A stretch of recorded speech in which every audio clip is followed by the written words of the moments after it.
Hello, my beloved friends. It's Libier, your host of The Courage Within. In today's episode, we're going to be talking about the courage to heal. I know for me, it took a long time to have the courage to heal those really crazy past hurts of my life. And if you're anything like me, maybe you might have gone through some really scary challenges in your childhood or in your adulthood that you kind of were not wanting to think about. You were feeling like I'm the only one perhaps that might have experienced this, so you're feeling a little bit of shame and isolation. I know that I did about my own story until I started hearing other people opening up about their hurts. So I am actually so grateful and thankful for people who were courageous enough to share their hurts and their pain with me because it mattered.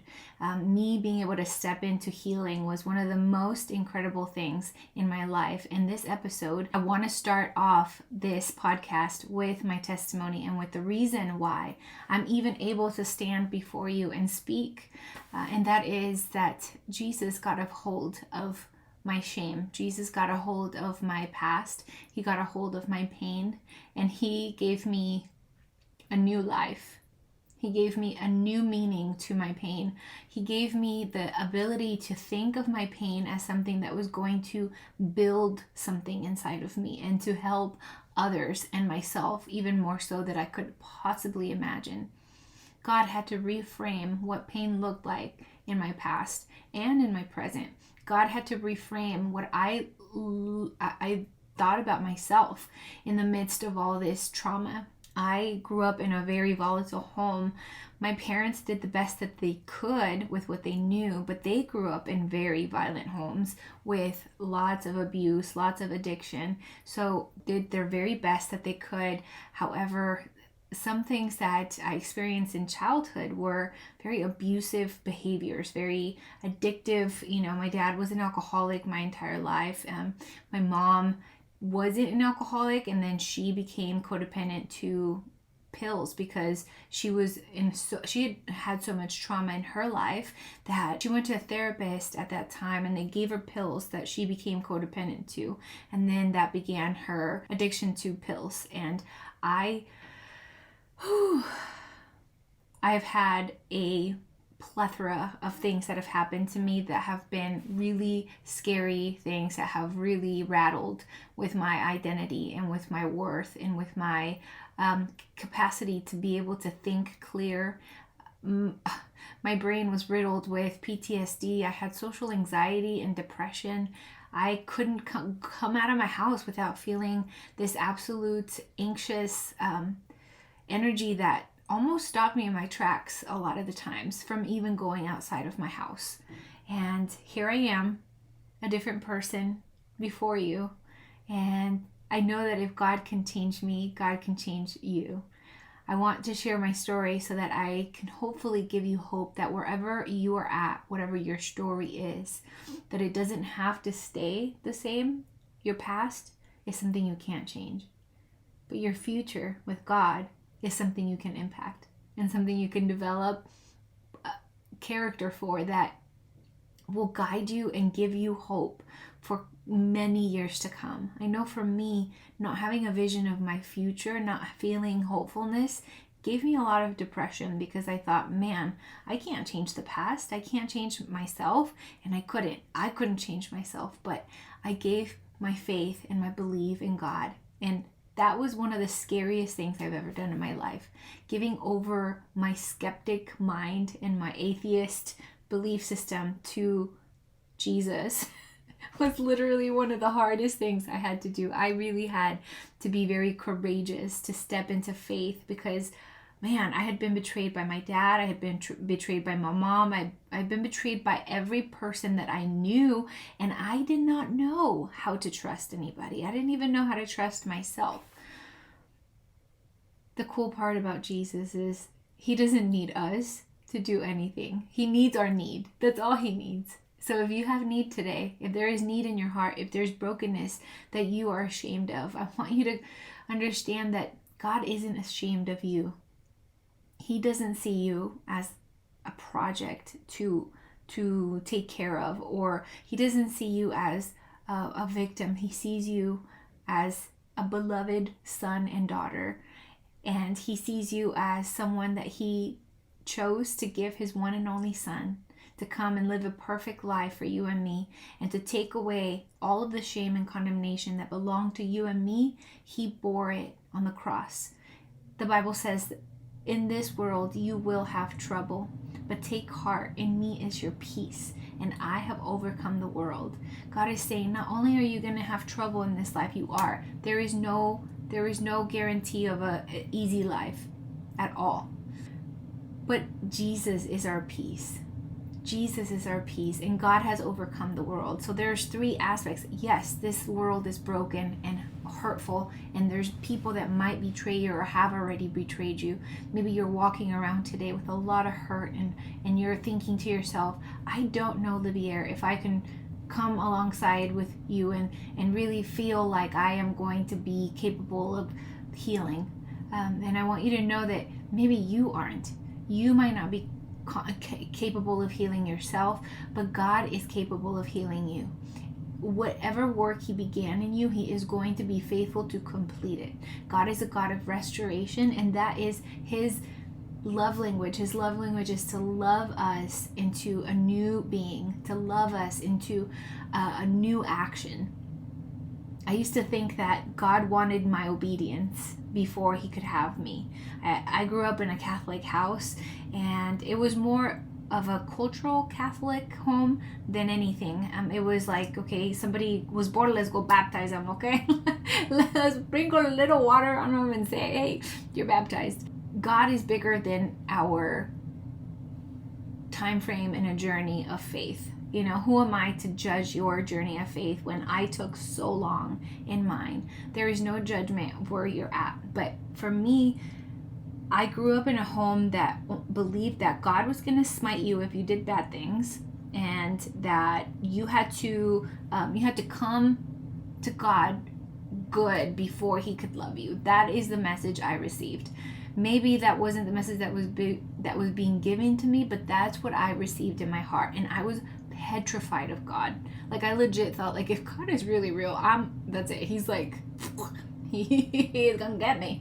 He's gonna get me. And that fear kept me from God, and my skepticism, and my I was jaded in my heart. So I did not want to give myself over to a guy who said that he was perfect, and yet I couldn't see God, right? So for me to choose Jesus, it was an act of absolute faith and pain, to be truly honest with you.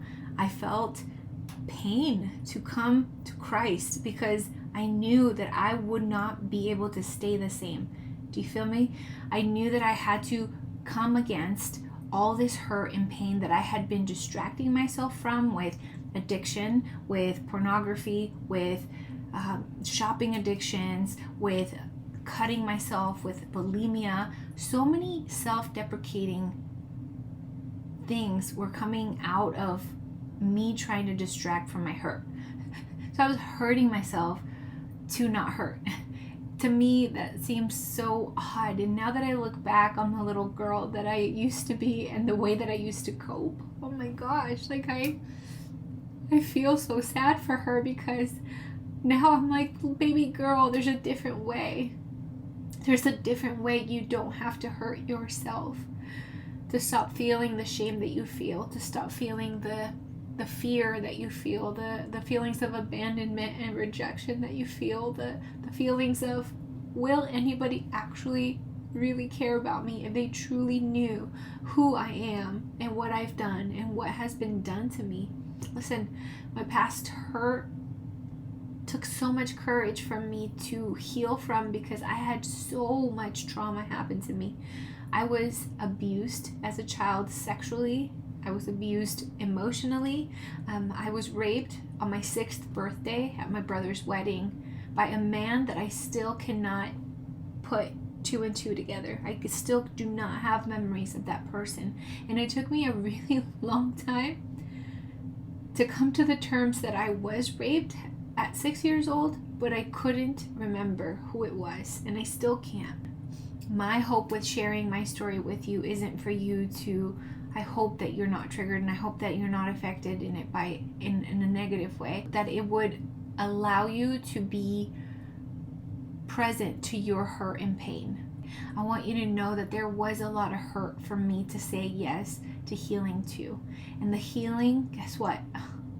It was painful. Oh my gosh, I feel like a side ache right now because I feel all the pain of my past. And every time the Lord gave me such a beautiful visual of Himself being crucified for that hurt. That He was the bridge between what had happened to me and where I wanted to be. That He was the bridge of my sin and a holy God that I wanted to reach. That Jesus was the bridge to the new person that I desired to be, that I couldn't do or be myself. For the longest time, I tried everything in my life to try to sort myself out, to heal myself, to, I even believed in astrology at one point. I believed in Taoism. I will tell you, I believed it all. I tried it all because I was searching high and low for something that would finally feel like home. And when I gave my life to Jesus, not only did He heal the parts that I had been wanting to distract from, and it has been a process. I want you to know that. It has not all been in one day. It has not been magically. Oftentimes, healing comes through pain, through us processing again that really painful moment that made us believe that we were unsafe, that we were abandonable, that we were not good enough, that we were ridicule, that that yes, the ridicule was because we deserved it, or powerlessness, that powerlessness of, for me, of being raped, of not being able to have a say when someone took my innocence. All of those things, we don't want to feel them again, so we distract from them. But the healing comes through the pain of the suffering, and understanding how much we went through. And I will tell you this, I would do it all over again. I would go through the pain of healing all over again to be the person that I am today.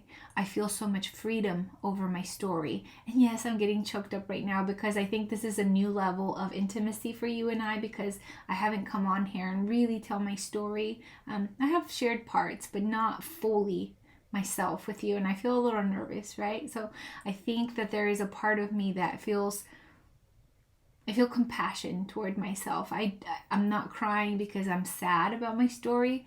Sometimes I still do get sad, but in this moment, what I'm feeling is just absolute gratitude to God for knowing what I needed before I needed it. And He knew that I needed to be healed from so much. And He took His time, and we're still working on it. I'm still very much a work in progress, but I'm okay with that.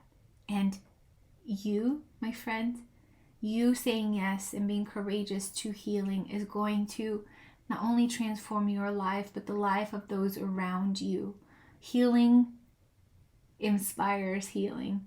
And I hope that you take today and say, hey, God, show me the parts that maybe I've been dismissing. Show me the hurts that perhaps I've been minimizing or hiding, or thinking that I need to get over that. Just get over it. People just say that. Just get over it. It's like, okay, well, how?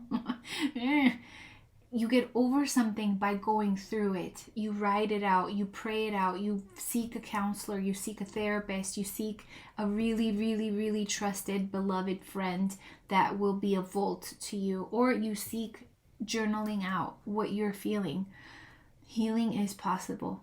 Healing is possible, and it takes courage, but it's possible. With God, all things are possible. And I believe that when you have the courage to heal, you are going to be in a frame of mind that you're going to be free to be all of you.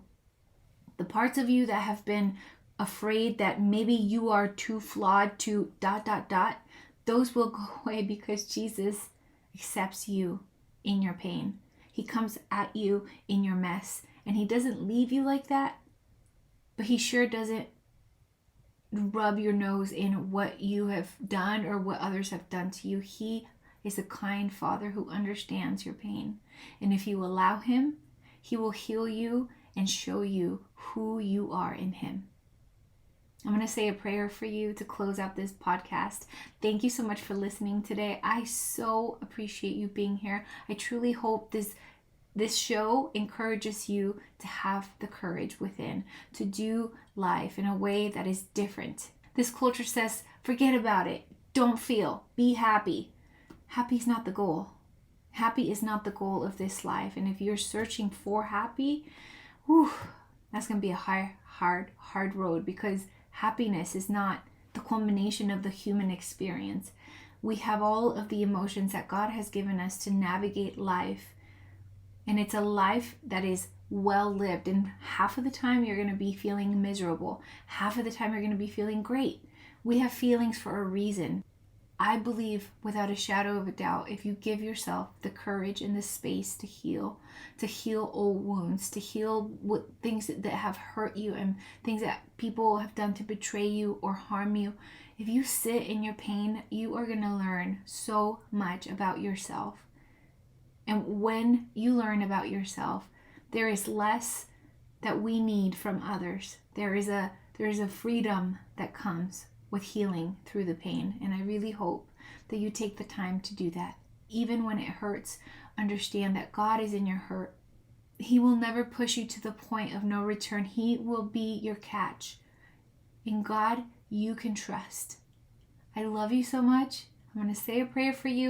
Dear Jesus, I thank you so much for today. I thank you for this episode of the courage to heal. God in heaven, I lift up my brother and my sister to you, God, and I ask that you would give them the courage to heal with you, God, that you would give them the assurance, Lord, that you're not going to leave them or forsake them, that you're going to be with them every step of the way, and that even though it might be scary to let you heal them and their wounds, God, that they would know that you are trustworthy and that you're going to do in them something that they never, ever, ever imagined. And that is to give them a complete, clean slate to start over again and to have new life. Jesus, you have come to give us life and life abundant. And we thank you for that.